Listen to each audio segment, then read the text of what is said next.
So I've like myself founded three startups. I can talk about the first one first.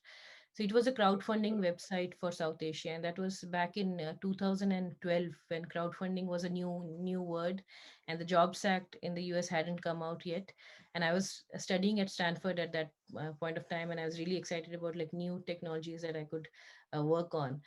So initially, like the amount of funding that went into it was very less. It was just a landing page because we were still figuring out like how to have those bars in which like the more money comes, the bar gets more green and all of those things. But we did manage to have a landing page very early in the game, and we managed to collect a lot of interest from people. So when you are at a university, you can actually just send out surveys, and you have this huge support group of students and teachers and the entire faculty who can actually send out your surveys to further people. So that is a good way to actually get your initial customers, and these would be the early adopters. And once you have any update on the website, you can just send out an email to these early adopters that this is something new that you have just launched on the website. This is a very good way to actually get the customers without spending any sort of money. And once you do that, and if the idea is really unique, I'm sure you'll get like some sort of media interest. And that was really motivating for me. So I used to get like people reaching out from various newspapers and all, because it was a very new thing, not just for South Asia or Middle East, but even for the US. Crowdfunding was a very new term back then. So people were researching. There were professors in universities who were researching and writing papers. There were newspapers who were researching. So that media mentions helped me quite a lot, even though it wasn't like it didn't pay for anything, but like just in terms of motivation it helps. Like you get some sort of external validation. And as a startup founder, your journey is very very lonely. So you never know like are you even on the right path or not, like how far away is the destination. But like having such support elements along the way, it could be a good mentor, it could be a professor who'd be helping you, it could be like some sort of external validation from maybe a prize that you won at a startup competition. These sort of things help a lot. And you can actually work out for like getting prize money from various startup competitions, pitch in various startup competitions. And even if you don't win any money, you'll definitely get a lot of feedback, and feedback is really important to get to the next stage.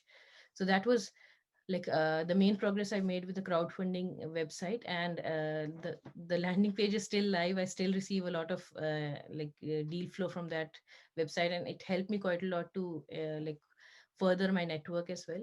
And with the current robotic surgery startup, if you talk about the customers, it's usually doctors. So like what we did was like instead of fundraising from VCs and angels, we targeted doctors, because these would be the end customers. And if we have like some sort of validation from them, some sort of funding from them at an initial stage, that shows that like the your customers are actually backing you.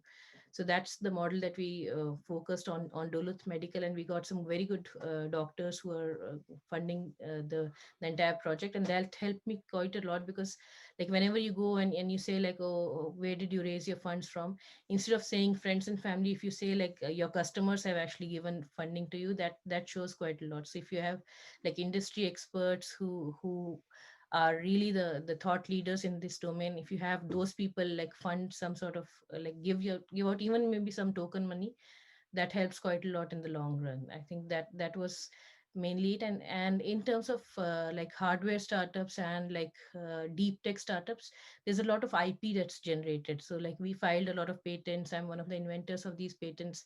That again was a good motivational factor, even though it was nothing related to funding or getting any money, but it was more about like having your name out there and being proud of the thing that you've actually invented something out of your own imagination. So I think like these are things that help quite a lot in the startup journey, because even though like success might be much later, but like having some sort of like recognitions, motivations that get you along the way, that help you quite a lot, because it takes a lot of perseverance, lot of grit to actually get to the next stage.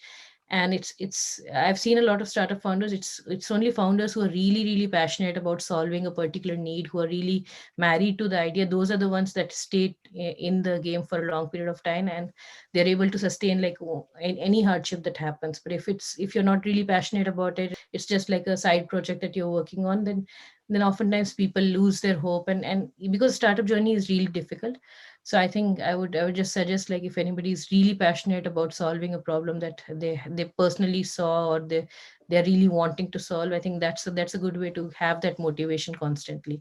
And make sure to use like all the resources that are given out in the university, in terms of like sending out surveys, getting the early customers, getting mentors, and getting feedback. I think that really helps quite a lot.